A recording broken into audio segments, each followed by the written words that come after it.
smarter than you, and they're in the position because they're some kind of an anointed bunch, right, that are running the show. This tiny critical mass. That critical mass is the amount needed to get the job done. And what is the job? To keep the people stupid, dumbed down, discombobulated, lacking empowerment, ignorant, confused. That's what they want us to do. Divided. They want us divided. Do you understand how that works in their favor? They get us bickering about little stuff on a local community level when we don't realize what's happening. All this crap's coming from on high.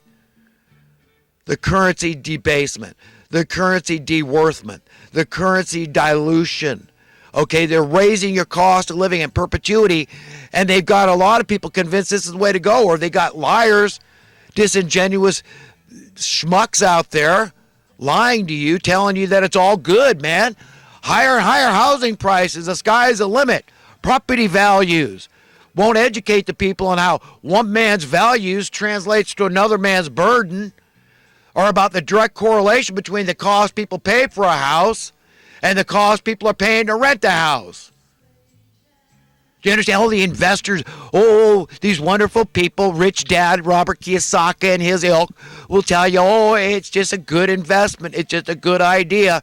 Pick all that low-hanging fruit, all those starter homes coveted by some struggling young couple. Snap them up, man. First come, first serve. Jump on this bandwagon. I'm telling you how to make millions and millions of dollars. Join the club, man. Chuck your conscience to the wind. Forget the golden rule. Forget being on the other side of your business affairs. No, it's you. It's old number one, man. It's a rat race. It's dog eat dog. Get with the program. This cutthroat social Darwinism, man. This is where it's at. Screw them before they screw you. Collude. Conspire. Do what you have to do, man. Remember, this is about success, and you don't want to be a failure, because by default, if you're not a success, then obviously you're a failure. So it's all about making gobs and gobs of money. Screw the soul. Screw God. Those are intangible ideas. Who cares about those things? They'll get on board the ship of fools, careening to death and destruction.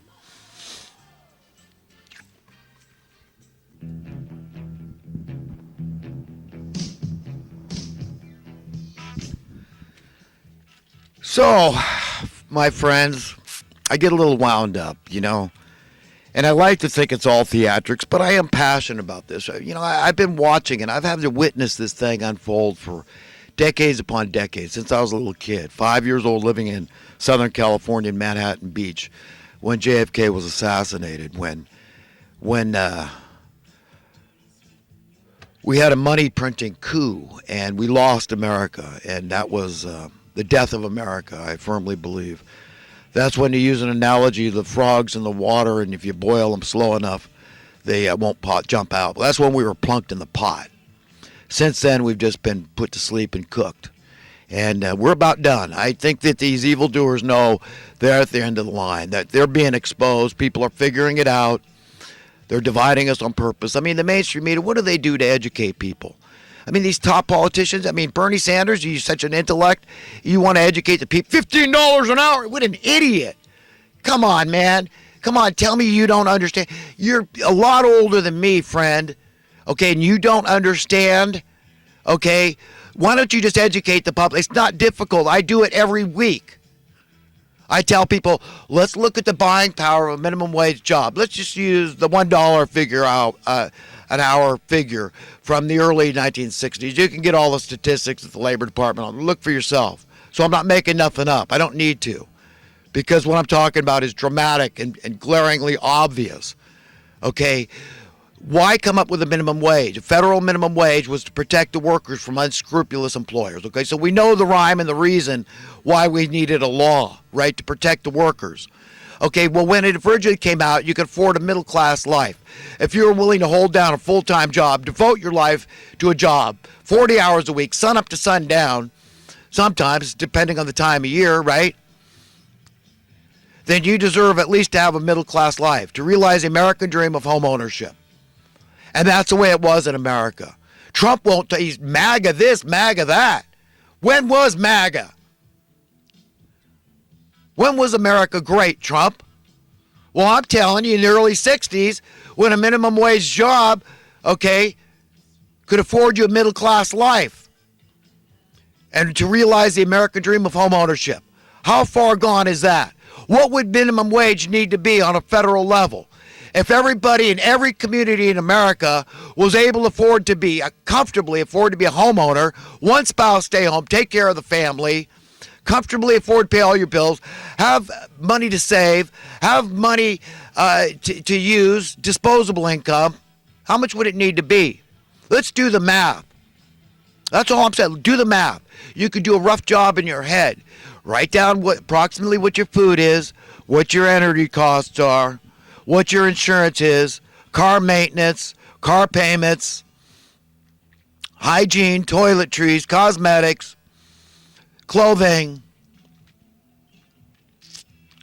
housing, telephone, all those typical bills that we all have to pay, registration fees, all that kind of stuff, just the standard stuff that we all have to pay. And do a rough estimate. And you tell me how far off Bernie Sanders is with $15 an hour. So what am I saying here? Am I saying the answer is just to get wages up? No. No. I'm saying that if they had every year, if the Labor Department had given a commensurate, proportional, equivalent cost of living adjustment, knowing that markets are being manipulated, that this was far more than disruptions in the supply chain that was driving up our cost of living, that this was special interest groups conspiring, colluding together to raise your cost of living for their profit, for their benefit. So it goes on their side of the ledger. They don't care it costs you more, okay, because it's going in their pocket. Okay, do you understand the motive, the incentive? It's clear why they would do that. Why they would raise your cost of living. It's theft. It's robbery. That's why they would do it. It should be against the law. Okay, this is like gouging, monopolizing, but not one big monopoly, but a whole bunch segmented monopolies. Do you understand? It's unspoken. They don't say, hey, hey, we're colluding and do this, do that. No, it's just, hey, we're going to do this. They're charging this. Let's do that. So this guy that can risk the most, he charges the highest price. So they all follow suit. They say, hey, he's getting it. He's charging that. He's successful. Let's charge what he's charging. So it goes, the highest guy gets his price. So whatever business they're in, and housing specifically is the only interest they really needed because it's an essential human need. So they drive up one aspect, one facet of your cost of living, and it causes this chain reaction, cause and effect situation where everybody's scrambling to charge more for their goods and services or combination thereof. I mean, it's a no-brainer. Of course you got to charge more. Well, how else are you going to keep your head above water? If your cost of living keeps going up, what are you to do? So if minimum wage workers aren't getting a fair, commensurate, proportional, equivalent cost of living adjustment when markets are being manipulated, for all intents and purposes, they got a pay decrease if the cost of living had remained stable. Am I making any sense mathematically speaking? I'm just trying to help people to think about what I'm saying. So this didn't happen overnight. This happened over a period of decades that the Labor Department's been utterly, profoundly, and I firmly believe, I strongly contend, deliberately remiss. And if they had given cost of living adjustments commensurate every year without fail, then that would have been where the rubber met the road. Then the employers would have bitched and moaned and complained and said, what do you mean I got to pay more? Where's the progress here? I was hoping to pay less. The cost of living went down, and they ought to be able to pay less. So minimum wage could be 50 cents an hour today, but be worth more in terms of the buying power than that $1 an hour was worth in the early, do you understand, in the early 60s. So it's a two-way street, my friends. I'm just trying to be honest with people and help you understand what progress is relative to capitalism. to free market supply and demand capitalism. If society, civilization is making an iota of progress, and we're making vast progress, the industrial age is in full bloom, all that technology, all the state-of-the-art implements, equipment, tools, etc. out there, the heavy equipment where one farmer with a combine can do the work that it used to take 1,000 men with ox and plow to do. Things should be dirt cheap. Yeah, your minimum wage could be 25 cents, 10 cents an hour now, and be worth more than that dollar an hour. You understand? It's a two-way street. But where's the progress? Where's the beef? It's gone. We're being stolen from. We're being robbed. Every job is important or it wouldn't exist. I can't stand these people that act like their job's so important. Oh, teachers. Fantastic. I got a daughter that's a teacher. My stepmother was a teacher. I love teachers. I always got along fine with teachers. We're all teachers in some way. And the best teachers are those that were compelled to teach, whether they got paid for it or not. And yeah, we all understand everybody needs to get paid, but where are they standing up for the minimum wage workers and trying to educate people? They're educators, right? How about the mainstream media? These are supposed to be the cutting edge educators. Are they educating you about these things I am? Come on, friends. Every job is important. Why would you want to subjugate and marginalize workers in farms and factories? There's just an array, a manifold array of different jobs people do for minimum wage. And then all the other wages they're all tied into that. So it lowers everybody's pay. And everybody's pay could go down. I'm fine with that. As long as there's an iota of progress, as long as their money's being worth more. But the time that we would have had checks and balances and accountability and oversight would have been when employers complained. And they said, well, let's get to the bottom of this. Why aren't we seeing any progress here? Is there collusion going on?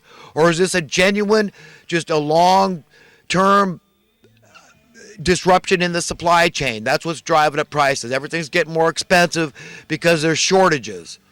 That's not it at all, right? We all know that's not it. We've got machines stamping out everything from Rolex watches to freaking jet airplanes practically. We could all have everything we want, yachts and jets and Rolex watches, etc. Ferraris. Do you understand? That's the reality. That's a fact. How are we going to answer to God for this, allowing this to happen? I mean, let's look at it from God's point of view. Hey, look, this planet is yours. Children, my children, all human children equal. God's obviously an egalitarian. He's got to be. Or else he's no God worth serving. An idealist, yes, he wants the best for his kids. It's all reasonable and logical and sensible. It's his planet. We're his kids.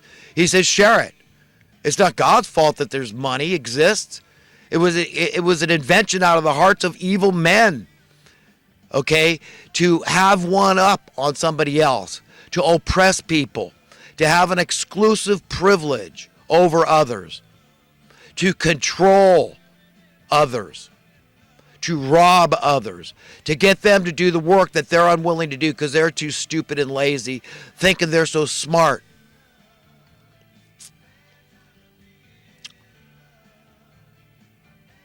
Do you understand? When God has his way, then this paradigm, that pattern I'm talking about, that reality will be made manifest and realized, actualized on the earth. That day is coming. That's what we need to be prepared for, that world of tomorrow, when there's no form of money at all. Do you understand? Figure it out. If every other creature on the face of the earth that doesn't have a scintilla of the intellect that human beings have, if they can all figure out how to get along without any form of money, certainly we humans can do it.